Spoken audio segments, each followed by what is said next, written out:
بسم اللہ الرحمن الرحیم۔ تاریخ میں ایک عربی خاتون کثیر کا بیان لفظ لفظ محفوظ ہے۔ کثیر ایک مجاہد حمام بن حارث کی بیوی تھی۔ اس نے کہا، اپنے خامدوں کے ساتھ ہم بھی قادسیہ کی جنگ میں شریک تھیں۔ ہمیں امیر لشکر سعد بن ابی وقاص رضی اللہ تعالیٰ عنہ کی بیوی سلمہ نے ہمارے پاس آ کر کہا تھا کہ لڑائی ایسی صورت اختیار کر رہی ہے کہ عورتوں کو بھی تیار رہنا چاہیے۔ یہ سن کر ہم سب تیار ہو گئیں، لیکن مجاہدین نے فارسیوں پر فتح حاصل کر لی۔ جب فارسی بھاگے تو ہم تمام عورتیں ہاتھوں میں ڈنڈے اٹھائے میدان جنگ میں پہنچ گئیں۔ ہم نے اپنا جو زخمی دیکھا اسے پانی پلایا اور اٹھا کر پیچھے پہنچایا، لیکن ہمیں جو فارسی زخمی اٹھنے کی کوشش کرتے نظر آئے انہیں ہم ڈنڈے مار مار کر ہلاک کر دیتی۔ ہمارے بچے بھی ہمارے ساتھ تھے، انہوں نے بھی فارس کے زخمیوں کو مار مار کر ہلاک کرنے کا کام شروع کر دیا۔ اس آخری روز کی جنگ میں 6000 مسلمان شہید ہوئے۔ اس سے پہلے قادسیہ کی جنگ میں 2500 مسلمان شہید ہو چکے تھے۔ شہیدوں کی تعداد خاصی زیادہ لگتی ہے، لیکن فارس کے جانی نقصان کو دیکھا جائے تو شہیدوں کی تعداد کچھ بھی نہیں لگتی۔ میدان جنگ میں جو فارسی مارے گئے ان کی تعداد کا تو کوئی حساب ہی نہ تھا۔ یہ دیکھیں کہ پشتے سے دریا پار کرتے ہوئے 30,000 فارسی پشتہ بیٹھ جانے سے دریا میں ہی غرق ہو گئے تھے۔ فارسیوں کے تعاقب میں جانے والے مجاہدین جن کی قیادت کاکا بن عمر، شراحبیل اور زہرہ تمیمی کر رہے تھے، وہ اس وقت واپس آئے جب دیکھا کہ فارسی ایک ایک کر کے ادھر ادھر غائب ہو گئے ہیں اور وہ ایک ٹولی یا گروہ کی صورت میں کہیں بھی نظر نہیں آئے۔ کاکا شراحبیل اور زہرہ تمیمی رضی اللہ تعالیٰ عنہ سعد بن ابی وقاص رضی اللہ تعالیٰ عنہ کے پاس گئے۔ یہ فتح کوئی معمولی فتح نہیں تھی۔ سعد بن ابی وقاص رضی اللہ تعالیٰ عنہ کی آنکھوں میں خوشی کے آنسو تیر رہے تھے۔ خوشی کا یہ عالم تھا کہ ان کی تکلیف میں تخفیف آ گئی اور وہ اٹھ کر بیٹھ گئے۔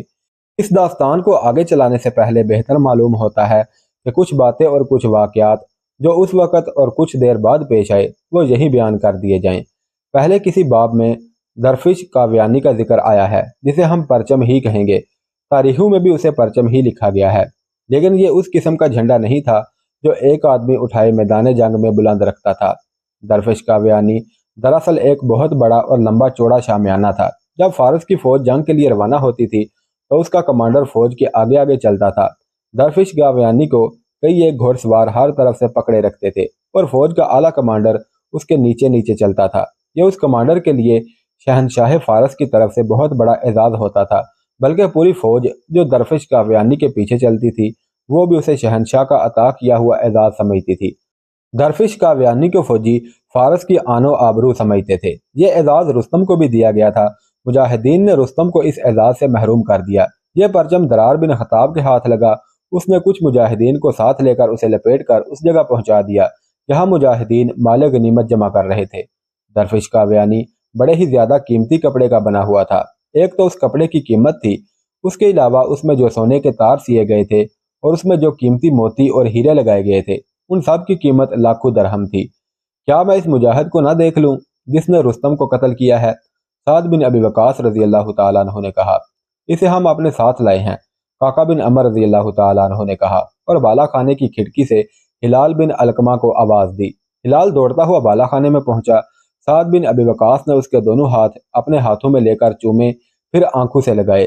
کیا تم نے رستم کے جسم سے ساری اشیاء اتار لی ہیں؟ سعد بن ابی وقاص رضی اللہ تعالیٰ عنہ نے ہلال سے پوچھا۔ ہاں میرے لشکر، ہلال بن علقمہ نے جواب دیا۔ اگر آپ حکم دیں تو میں وہ اشیاء آپ کی خدمت میں حاضر کروں؟ نہیں علقمہ کے بیٹے، سعد بن ابی وقاص نے کہا، وہ سب اشیاء خواہ وہ کتنی ہی قیمتی کیوں نہ ہوں تمہاری ہیں۔ ہائے افسوس، ہلال بن علقمہ نے کہا، رستم کی ٹوپی میرے ہاتھ نہ آئی، دریا میں گر پڑی تھی۔ وہ مل جاتی تو میں بہت زیادہ نفع میں رہتا۔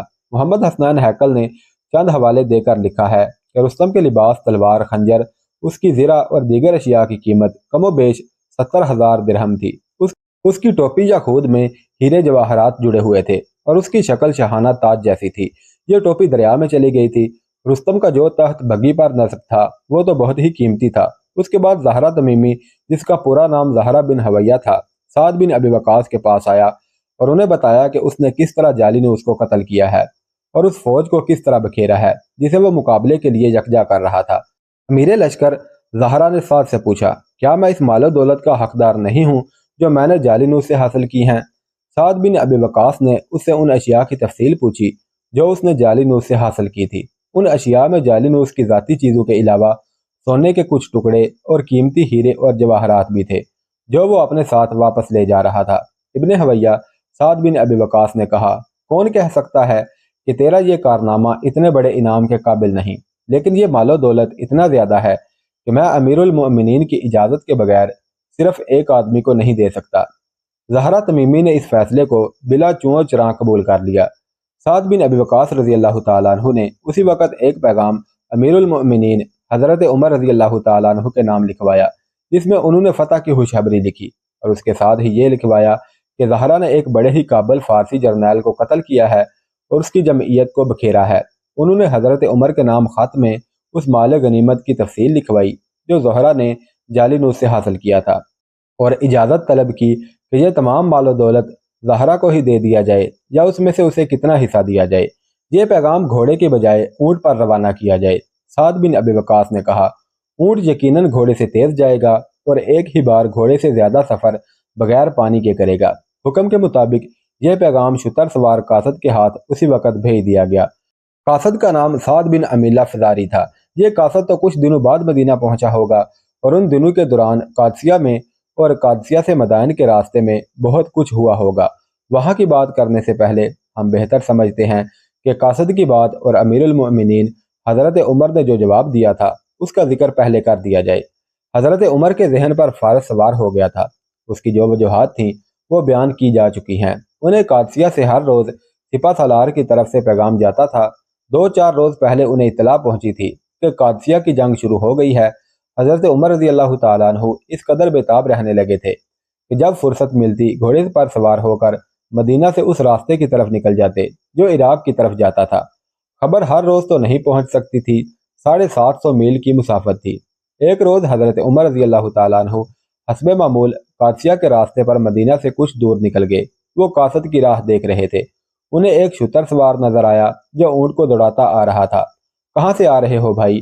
حضرت عمر نے شتر سوار کے قریب آنے پر اس سے پوچھا، اور کہاں جا رہے ہو؟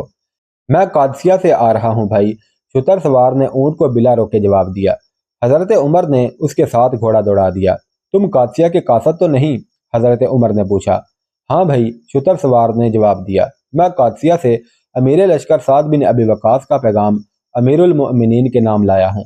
یہ قاصد تاریخ کے مطابق نوجوان تھا اور مدینہ سے کچھ دور کے گاؤں کا رہنے والا تھا۔ اس نے حضرت عمر رضی اللہ تعالیٰ عنہ کو کبھی نہیں دیکھا تھا۔ حضرت عمر نے بھی اسے نہ بتایا کہ میں ہی امیر المؤمنین ہوں۔ وہ اس کے ساتھ گھوڑا دوڑاتے گئے۔ خدا کی قسم، حضرت عمر نے کہا، میں قادسیہ کی ہی خبر سننے کو بے تاب ہوں، اور میں مدینے کا رہنے والا ہوں۔ کوئی خوشخبری ہے تو مجھے نہیں سنانا چاہو گے؟ اللہ نے آتش پرستوں کو 4 دنوں کی لڑائی کے بعد بہت بری شکست دی ہے۔ قاصد نے کہا، اللہ نے ہمیں اتنی بڑی فوج پر فتح دی ہے جو ہم لوگوں نے کبھی دیکھی تھی نہ سنی تھی۔ اونٹ کی رفتار مدینہ میں داخل ہو کر کم ہوئی۔ حضرت عمر بھی اس کے ساتھ ہی شہر میں داخل ہوئے۔ لوگوں نے انہیں ایک شتر سوار کے ساتھ آتے دیکھا تو وہ راستے میں آ گئے۔ یا امیر المؤمنین، ایک آدمی نے آگے ہو کر پوچھا، قادسیہ کی کوئی خبر نہیں آئی؟ اسی طرح 2-3 اور آدمیوں نے حضرت عمر کو بعد السلام امیر المؤمنین کہا تو شتر سوار نے اونٹ کو روک لیا اور کود کر اونٹ سے اترا۔ حضرت عمر رضی اللہ تعالیٰ عنہ بھی گھوڑے سے اتر آئے۔ یا امیر المؤمنین، شتر سوار سعد بن امیلہ نے حضرت عمر کا ایک ہاتھ اپنے ہاتھ میں لے کر کہا، اللہ آپ پر رحم کرے، مجھے راستے میں ہی کیوں نہ بتا دیا کہ آپ امیر المؤمنین ہیں؟ مجھ سے یہ گستاخی کیوں کروائی؟ کچھ حرج نہیں میرے بھائی، حضرت عمر نے مسکراتے ہوئے کہا، مجھے اس سے کوئی دلچسپی نہیں کہ کوئی مجھے امیر المؤمنین کہتا ہے یا نہیں۔ میری دلچسپی تو اس پیغام کے ساتھ ہے جو تم لائے ہو۔ حضرت عمر نے وہی پیغام لے کر پڑھنا شروع کر دیا۔ مدینے کے لوگ اکٹھے ہو گئے تھے۔ حضرت عمر نے سب کو فتح کی خوشخبری سنائی۔ تھوڑی سی دیر میں یہ خوشخبری گھر گھر پہنچ گئی۔ لوگ مسرت و شادمانی کے نعرے لگاتے باہر نکل آئے۔ مدینے کا بچہ بچہ قادسیہ کی یہ خبر سننے کا منتظر تھا۔ حضرت عمر اپنے گھر چلے گئے اور دوسرا پیغام پڑھا جو مال غنیمت سے متعلق تھا۔ انہوں نے اسی وقت جواب لکھوایا اور اسی قاصد سے کہا کہ وہ کچھ دیر آرام کر کے واپس چلا جائے۔ کچھ دنوں بعد سعد بن ابی وقاص رضی اللہ تعالیٰ عنہ کو امیر المؤمنین کا جواب ملا۔ سعد بن ابی وقاص نے امیر المؤمنین سے زہرہ بن حویہ کو مال غنیمت دینے سے متعلق پوچھا تھا۔ حضرت عمر نے اس کا جواب یہ دیا، زہرہ جیسے جاں باز مجاہد روز روز پیدا نہیں ہوا کرتے، اس پر اعتبار کرو۔ اس نے بے نظیر شجاعت کا مظاہرہ کیا ہے۔ اس نے تمہارے ساتھ ہی رہنا ہے اور تم نے اور جنگیں بھی لڑنی ہے۔ اس کا دل نہ توڑو، اس نے جالینوس کے جسم سے جو کچھ بھی حاصل کیا ہے وہ اسے دے دو۔ اس کے علاوہ جب مجاہدین میں مال غنیمت تقسیم کرو تو زہرا کو 500 درہم زیادہ دینا۔ سعد بن ابی وقاص کو توقع نہیں تھی کہ قادسیہ سے انہیں اتنا زیادہ مال غنیمت ملے گا۔ وہ تمام بکس جو خچروں پر لدے ہوئے تھے اور لادے جا رہے تھے اور جن میں رستم چھپ گیا تھا وہ سب سونے چاندی کے سکوں سے بھرے ہوئے تھے۔ یہ فارس کی فوج کی تنخواہ تھی۔ اتنی زیادہ رقم یہ سوچ کر ساتھ لائی گئی تھی کہ رستم یہ عہد کر کے نکلا تھا کہ وہ مدینہ تک پہنچے گا۔ فارس کے جرنیلوں اور ان سے کم درجہ افسروں کی شہنشاہی مشہور تھی۔ وہ اپنے ساتھ آسائش اور عیاشی کا بیش قیمت سامان لائے تھے۔ اس کے علاوہ اس فوج کے ساتھ بڑا ہی قیمتی سامان تھا۔ تاریخوں کے مطابق مال غنیمت اس طرح تقسیم کیا گیا کہ ہر سوار کو 6000 درہم اور ہر پیادے کو 2000 درہم دیے گئے۔ جن مجاہدین نے شجاعت کے غیر معمولی مظاہرے کیے تھے انہیں 500 درہم زیادہ دیے گئے۔ سعد بن ابی وقاص نے خلافت کا حصہ جو خمس کہلاتا تھا الگ کر دیا تھا۔ یہ تقسیم ہو چکی تو اسی روز سعد نے حضرت عمر کو لکھا کہ انہوں نے نقد رقم یوں تقسیم کی ہے اور خمس الگ کر دیا ہے۔ امیر المؤمنین حضرت عمر نے جواب دیا، خمس بھی مجاہدین میں تقسیم کر دو۔ ان تھوڑے سے مجاہدین کا یہ کارنامہ معمولی نہیں کہ انہوں نے فارس جیسی جنگی قوت کو اتنی زبردست شکست دی ہے کہ فارس کا نام و نشان بھی نہیں رہے گا۔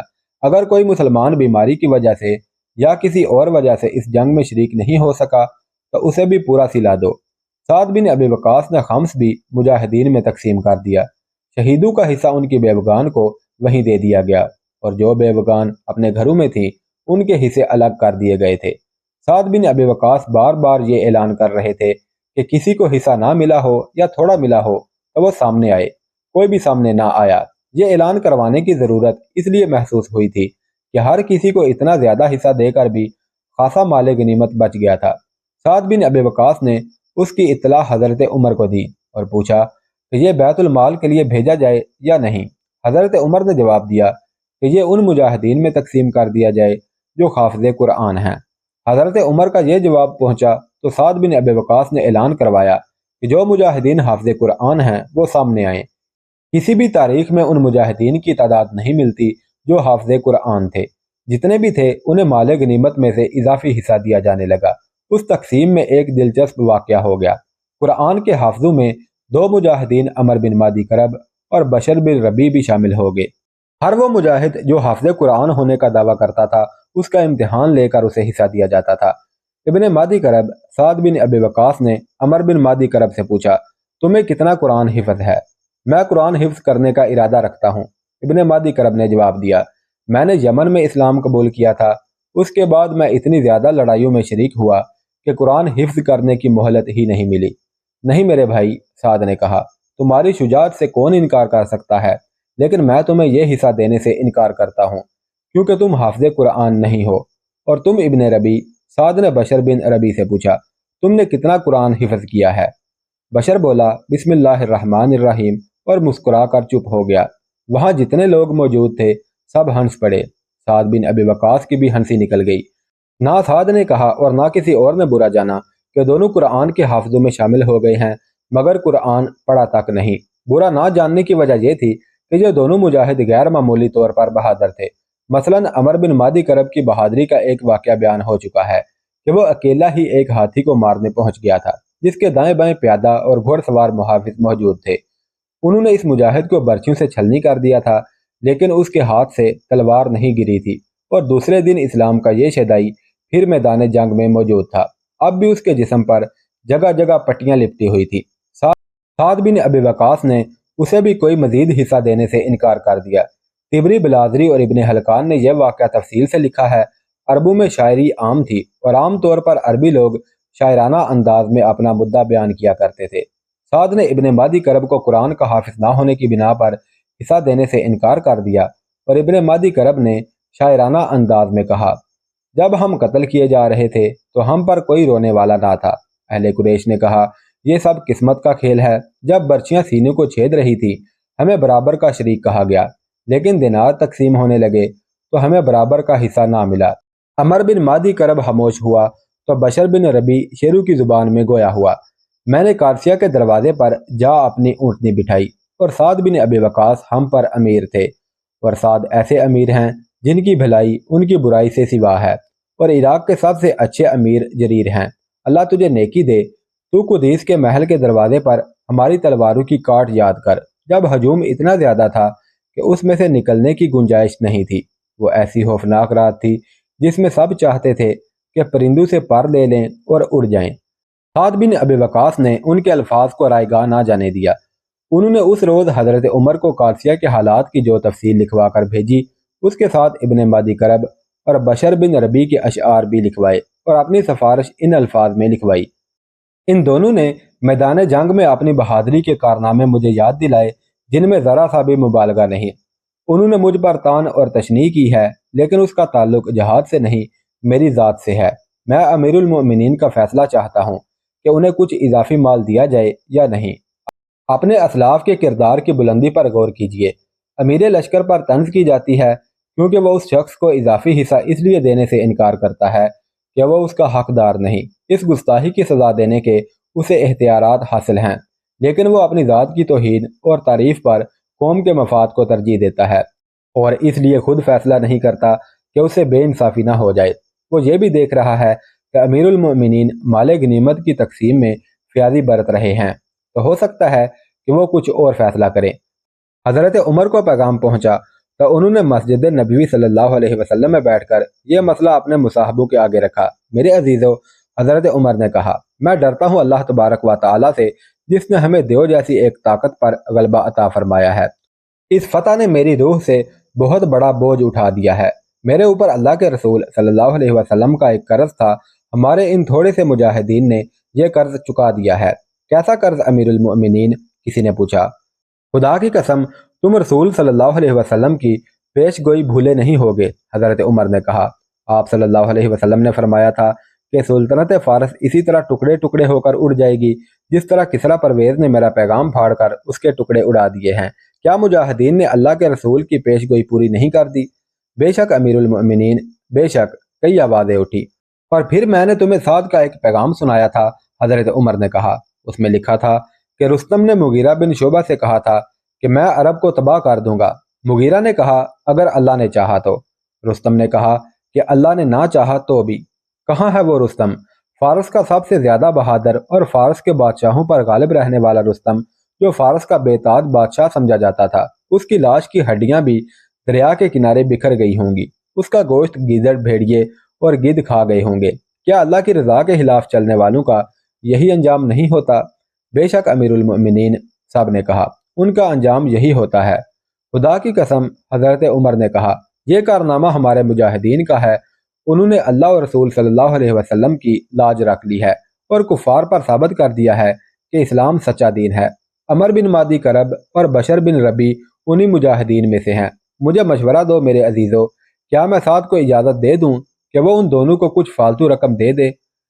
ابن خطاب، ایک ضعیف العمر صحابی، بولے، جہاں تو نے ہمس بھی مجاہدین میں تقسیم کرا دیا ہے، وہاں ان دونوں کو تھوڑا سا حصہ فالتو مل گیا تو اللہ تجھ سے باز پرس نہیں کرے گا۔ یہ نہ دیکھ کہ انہوں نے فالتو حصہ کس طرح مانگا ہے، یہ دیکھ کہ انہوں نے کیا کارنامہ کیا ہے۔ ہاں امیر المؤمنین، ایک اور نے کہا، امیر لشکر کو اجازت دے دیں کہ انہیں کچھ دے دے، اچھا صرف یہ ہے کہ فالتو حصہ طلب کرنے کا رواج ہی نہ شروع ہو جائے۔ حکم دے دیں کہ آئندہ کسی کو بھی کسی حالت میں بھی فالتو حصہ نہیں ملے گا۔ مسجد میں جتنے لوگ موجود تھے ان کی اکثریت نے یہ رائے دی کہ ان دونوں مجاہدین کو فالتو حصہ دے دیا جائے۔ حضرت عمر نے وہیں بیٹھے بیٹھے سعد بن ابی وقاص کے پیغام کا جواب لکھوایا۔ دیگر ہدایات کے بعد انہوں نے لکھوایا کہ عمر بن مادی کرب اور بشر بن ربی کو 2,000 درہم فالتو دے دیے جائیں، اور سب سے کہہ دیا جائے کہ آئندہ ایسی کوئی مثال سامنے نہ آئے کہ زیادہ مانگنے کی عادت دل میں دنیا کی محبت پیدا کر دے گی۔ حضرت عمر کے اجازت نامے میں ایک جملہ یہ تھا، ان کی سرفروشی کی قیمت انہیں دے دی جائے۔ یہ پیغام قادسیہ پہنچا تو سعد بن ابی وقاص نے دونوں مجاہدین کو تمام لشکر کے سامنے 2,000 درہم دے کر امیر المؤمنین کا یہ پیغام سنایا کہ آئندہ ایسی کوئی مثال سامنے نہ آئے۔ مورخ لکھتے ہیں کہ امیر المؤمنین کا پیغام سن کر مجاہدین میں کئی آوازیں سنائی دیں، خدا کی قسم، ہم میں دنیاوی لالچ والا کوئی نہیں، ہمارا انعام فتح ہے جو اللہ دیتا ہے۔ خدا کی قسم، ہم مانگیں گے نہیں، ہمیں اللہ دے گا، واللہ ہم پورا فارس انعام میں لیں گے۔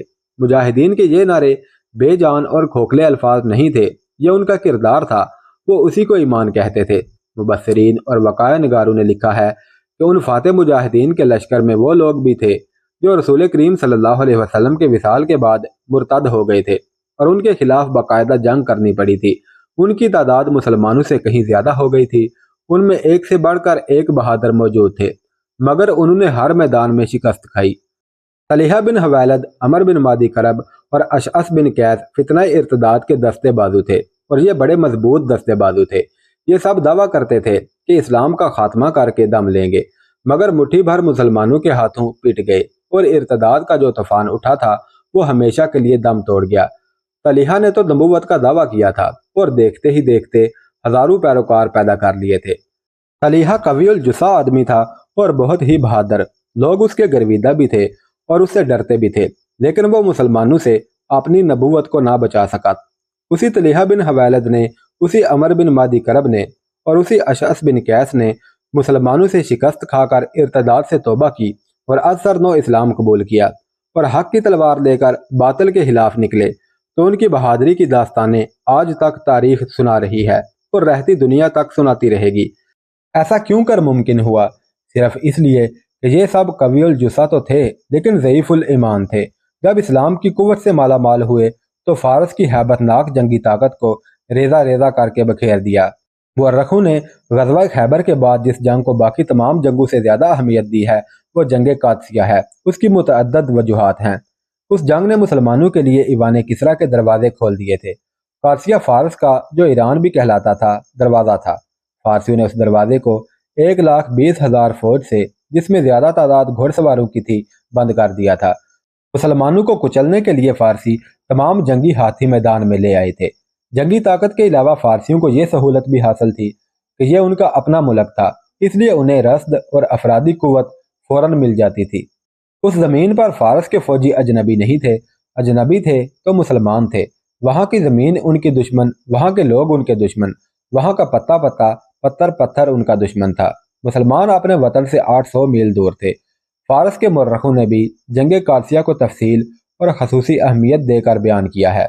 انہوں نے لکھا ہے کہ مسلمان ایک اللہ اور ایک رسول صلی اللہ علیہ وسلم کے تابع ہو کر ایک جماعت یا ایک امت بن گئے تھے۔ انہوں نے ایک عقیدے کی خاطر جنگ لڑی۔ اس عقیدے نے مسلمانوں میں ایسا جذبہ پیدا کر دیا تھا کہ انہوں نے بہادری کے ماوراء العقل کارنامے کر دکھائے اور 4 روز مسلسل آرام کیے بغیر لڑے۔ ان کے مقابلے میں فارس کی فوج کے دستے باری باری آرام کر لیتے تھے۔